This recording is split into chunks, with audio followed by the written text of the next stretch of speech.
Your wife's hand is on your arm. That specific grip, fingers tight, breath held, the one that means she heard something and she's already certain about it before you've even opened your eyes. There's someone outside. You listen. The house is doing what houses do at 2 a.m. The refrigerator cycling. A car somewhere on the street. You almost say it. It's nothing. Go back to sleep. Because that's what you want it to be. That's what it usually is. And then you hear it. A sound at the side door that your body recognizes before your brain has finished the translation. Something metal. Something deliberate. Someone testing whether the handle gives before they commit to anything louder. The version of you that was half asleep a second ago is gone. Your heart is beating hard. Your mouth has gone dry. You're lying in the dark with your wife next to you and your kids down the hall, and someone is at your door. And the next decision you make matters more than almost any decision you've made in a long time. This is that moment. Let's walk through it together. The first thing that happens is an adrenaline boost. Your hands want to move. Your body is telling you to do something, anything, immediately. Because sitting still in the dark while something is happening feels like losing. What you need to know is that adrenaline at this level distorts time, narrows your vision, and makes fast decisions feel more correct than they are. The fathers who come out of this well are the ones who don't let that first surge of urgency make the choice for them. So before you move, and you're going to move, you give yourself 3 seconds. 3 seconds to answer the question your body's already asking. What do I actually know right now? What you know, someone is at your door. You don't know if they've come inside yet. You don't know if there's one person or 3. You don't know if they're armed. You don't know if they know you're home. What they don't know yet, exactly where you are, and whether this house is about to become complicated. That uncertainty is the most valuable thing you have right now. Don't give it up for free.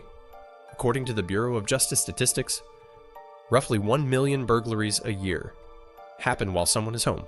1 million, and 9 times out of 10, the person who broke in believed the house was empty. They came for your laptop, your car keys on the hook by the door, whatever's easy and fast. You being there is not what they planned for. That doesn't make you safe. But it tells you what they want to do the moment they realize the house is occupied. Most of them want to leave. Not out of decency. Out of self-preservation. A burglar in an empty house is a property crime. A burglar caught in an occupied house is something much more serious. Aside from this, they don't know whether you have a gun. It was found that only about 7% of home burglaries where someone was present resulted in actual violent confrontation. 93% resolved without the homeowner ever coming face to face with the intruder. Your goal right now is to stay in the 93%. You're not going downstairs, or, depending on the structure of your house, you don't attempt to confront them. I know what every part of you wants to do. The kids are down the hall. Whatever is happening is on the other side of a wall from your family, and every father instinct you have is screaming at you to move towards it. I understand that completely. But moving toward an unknown threat in the dark, in your own house, with no information, that's not protection. That's exposure. You are trading the one advantage you have, that they don't know exactly where you are, for the feeling of doing something. Your phone is on the nightstand. That's where this starts. Pick it up right now. You call 911, not after you've confirmed it. Right now, from this room. And the first thing you say before anything else, before you describe what you heard, before you tell them you're scared, is your address. Say it clearly. Say it twice if you can. Because if this call drops, if the next 30 seconds take a turn you didn't plan for, the dispatcher already knows where to send help. That is the most important sentence you will say in this entire situation. The average police response time in the United States is 10 minutes. 10 minutes feels like a long time right now. But here is what else fits inside 10 minutes. Most home intruders are in and out of a house in under 10 minutes. They are moving fast, taking what's easy, and leaving before noise or complication catches up with them. Your job, your entire job for the next 10 minutes, is to not be the complication that changes their plan. Your bedroom door. What's behind it right now? If it locks, lock it. If it doesn't, and most interior bedroom doors in American homes don't, then the dresser goes in front of it, or the chair wedged under the handle, or both.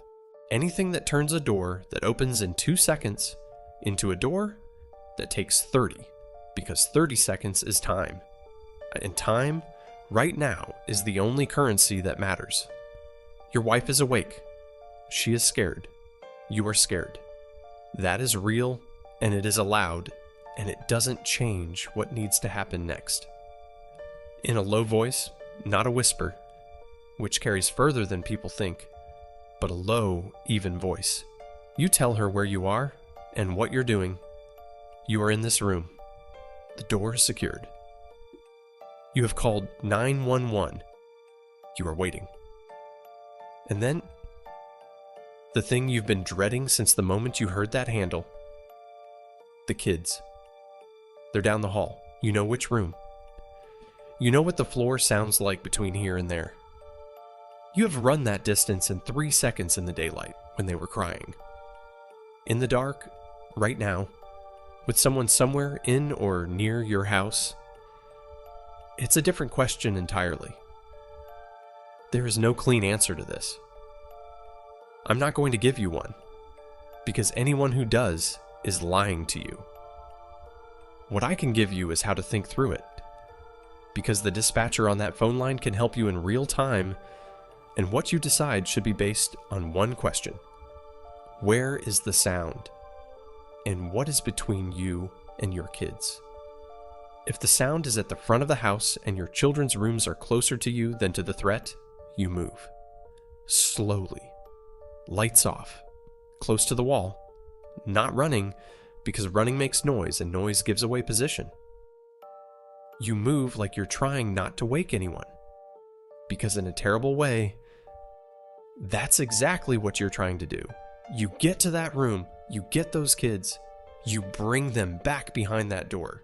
You do not speak above a breath, you do not turn on a light, you move, and then you are back behind the door, and you wait. If the sound is between you and them, that is the hardest version of this. And if you're lying in bed right now thinking about it, feeling something tighten in your chest, that feeling is appropriate. That situation requires you to stay on with the dispatcher and let them guide you. Because moving through the house toward an unknown position is a risk that has to be weighed against the risk of your kids waking up scared in a room alone. There is no formula. There is only you, your knowledge of your house, and the dispatcher who has talked people through this before.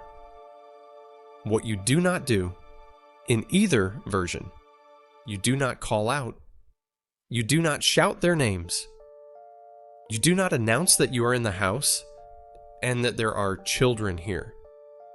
Because that information changes what someone who was going to leave might decide to do.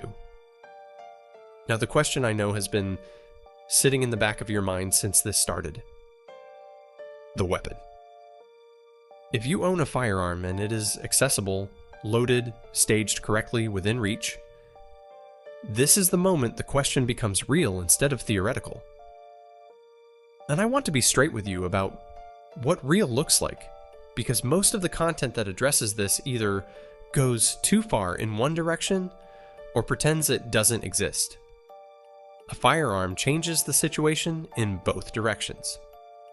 Having one and being willing to use it under the right circumstances is a legitimate consideration for protecting your family.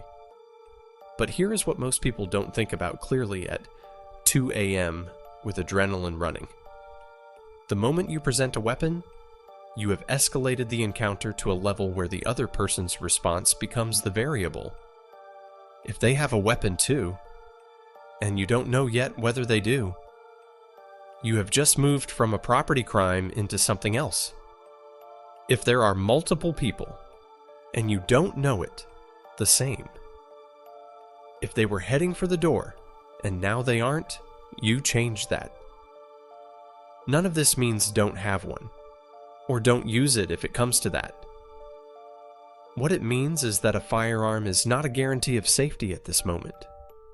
It is a tool that requires a decision you have to be prepared to make correctly under the worst conditions you've ever experienced. In the dark, with your family behind you. That is not a simple decision. Anyone who tells you it is hasn't thought about it carefully enough. If you don't own a firearm, the approach doesn't change. Door secured, call made, family behind you, stay quiet, stay put. Let them take what they came for and leave. The items in your home are not worth the alternative. Not one of them. When it's over, and it will be over, you're going to be standing somewhere in your house at 3 a.m., and the feeling that comes is going to surprise you. Not relief, not exactly. Something more complicated. Your kids are going to be awake, and they're going to be looking at you, and what they see in your face in that moment is going to matter. What they should see is a father who kept his head, who made the right calls, who protected this family not by doing the dramatic thing, but by doing the correct thing, in order, under conditions that would have broken most people's thinking entirely. That is the version of you that I want you to be. Not because it's impressive, because it works. After the officers leave, after the kids are back in bed, after your wife has finally stopped shaking, you walk through what happened and you make a list. The door they came through, the lock that gave, the bedroom door that can't be secured, the room your kids are in, and the path between them and you. Every gap on that list is a Saturday morning at the hardware store. None of them are expensive. All of them need to happen before next week. And the one thing worth more than all of it: have this conversation with your family before you need to. Not the full version. Not a drill that scares your kids into nightmares. Just the simple version. If something happens in the night, we go to mom and dad's room. That's the plan. That's all they need to know. A child who knows what to do is a child who does it instead of freezing, and a child who does it might just have saved themselves 10 seconds that matter. You now know what to do. When the hand grips your arm at 2 a.m. and the house makes the wrong kind of sound, and the version of you that was half asleep is gone, you already know what the next 10 minutes look like. That's not nothing.